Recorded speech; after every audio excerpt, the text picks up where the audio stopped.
มื่อเดือน15พี่น้องมาเที่ยวตลาดบ้านนาคสังเป็นตลาดใหญ่ตลาดส้นๆแห่งเดียวของหมู่บ้านนาคสังย่ามมื้อเช้ามากก็มีแต่พี่น้องเฮาทั้งขอทั้งดอนเพิ่นก็ข้ามเรือมาเพิ่นได้พักเพิ่นก็มาขายอยู่ในตลาดนี้ได้ปูได้ปลาเพิ่นก็เอามาขายอยู่ในสถานที่แห่งนี้เรียกเพราะว่ามันเป็นตลาดรวมของหมู่บ้านนาคสังไปเบิ่งข้างในมีอาหารขายอาหารสุกหน้าตลาดเขาผู้ใดจะได้อาหารสุกไปกินยามมื้อเช้าก็มาซื้ออะไรอยู่นี่ผู้ใดหิว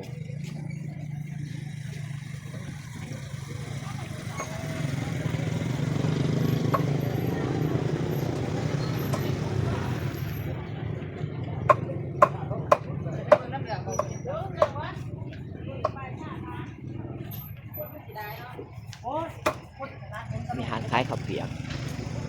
ยามเช้าถ้าไปรถใหญ่มากยังบ่ไปนะคะขายขนม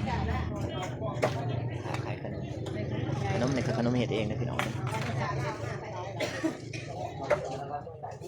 น้าตลาดนี่ครับอาหารขายอาหาร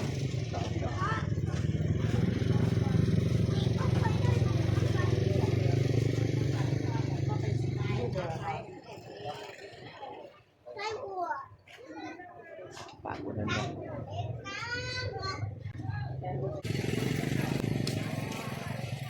มีอาหารขายเส้นเฟอเส้นหมีเป็นแจ่วน้ำจิ้มแล้วก็อาหารทะเลก็มีอาหารเพิ่น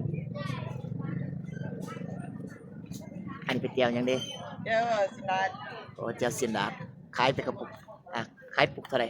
35ปุกละ35,000 3,000 3,000 35 35,000เอาผู้ใดเฮ็ดแจ่วฮ้อนเฮ็ดสินดาดก็ออกมาตลาดมาแวะซื้อเพิ่นมีครบสุดเอาเครื่องเฮ็ดสินดาดตัวอย่าง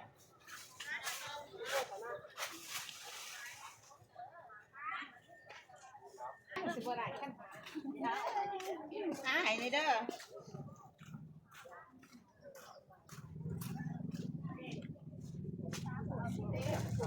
ผู้ใดมักแบบใดประเภทใดมีสายแขนก็มี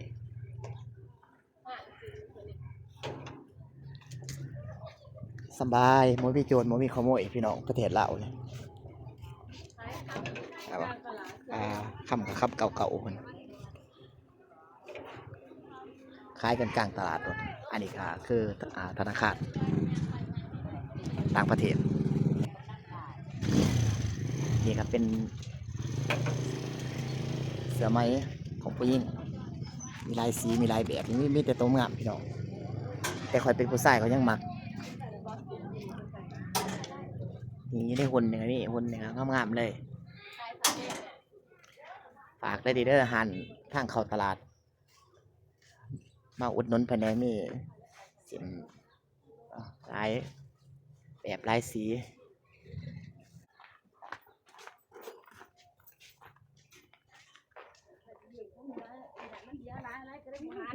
เครื่องในตลาดหลายมีแต่เครื่องสินค้าของไทยมีแต่ยี่ห้อดีเขามาเลือกได้เด้อพี่น้องมีหลายหานไปได้มาแต่ไทยแล้วก็อยากได้เสื้อผ้าไปห่มก็แวะเขามาได้เนาะมาอุดหนุนเด้อพี่น้องเด้ออุดหนุนหานค่ะเด้องามกูบ่งานใส่เลยเสื้อที่เบิ่งแอนน่ะซื้อบาทนี่ก็งามอุดหนุนได้ตัวนี้ป้าเด้อนี่เพิ่นมาเลือกสินค้าย่ามปีใหม่เสียขายดีดอกพี่น้องแต่ละห้านก็ขายราคาคือกันนั่นแหละแล้วแต่เพิ่นสิลดให้เด้อเนาะผู้บางคนก็ว่าเขาไปไกลๆซับห้านก็ขาย40เพิ่นว่าราคานี่คือกันคือราคานี่คือกันพี่น้องเพราะว่าสินค้าอันเดียวกันแต่ว่าเว้าเรื่องลดราคาแล้วแต่อันนี้ห้านขายเครื่องสำอางเด้อเจ้าของห้านเพิ่นงามมาอุดหนุนซอยเด้อพี่น้องเด้อครับผู้ใดอยากงาม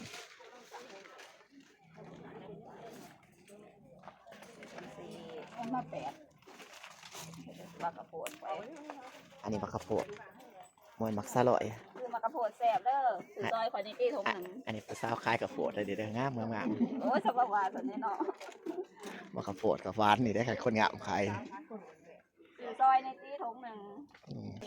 อาชีพก่อนชีพเลยสื่อซอยเด้อสิอายกันแม่เนาะคนงามทันที เป็นไฮซีมเลยทีเด้อ ชีพแล้วก็สื่อซอยได้ขายให้เราก่อนมาตรงปาก แซ่บที่พี่น้องมันหวานอยู่แต่ว่า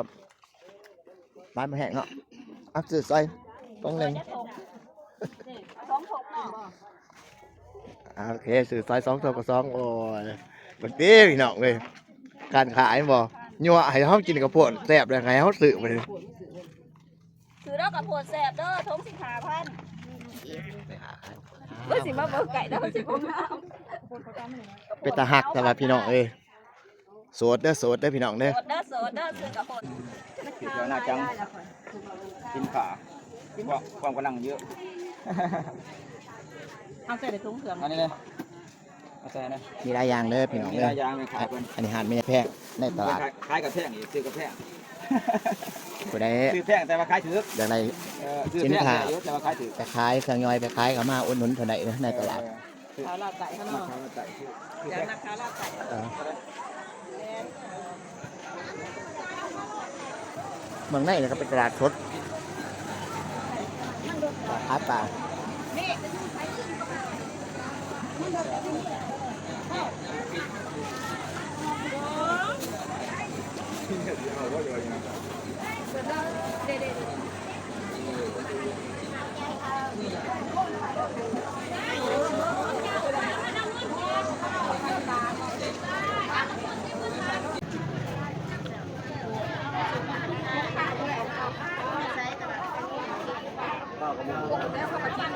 ปลาทุไรเราปลาใหม่บนจักเราตัวปลาใหม่มันอยากจักดู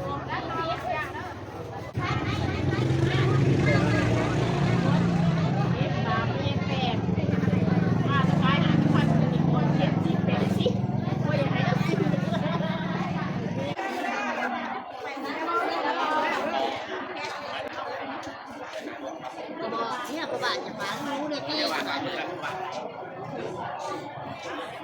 เจ้ายินดีแป๊บเลยเด้อบอกหน้าน้ำลายเด้อตักเด้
ไปนี่เด้อพ่อจ๋า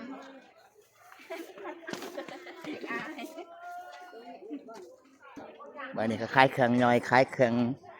บริโภคใส่ในครัวเรือนเนาะเสริมความสวยความงามก็แวะมาทางขังเนื้อนี่เด้อ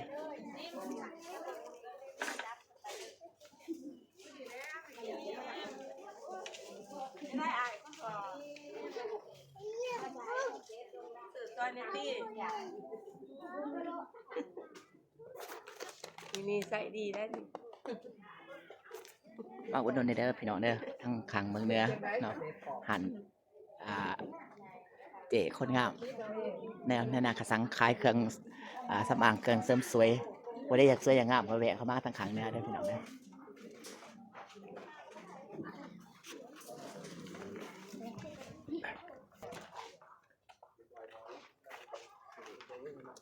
ซื้อแม่ ไอ้ปีมันบ่มีเอาโตมันก็คือใครก็เอาแม่มันเป็นอีสังใครก็จ้าเขาหรอ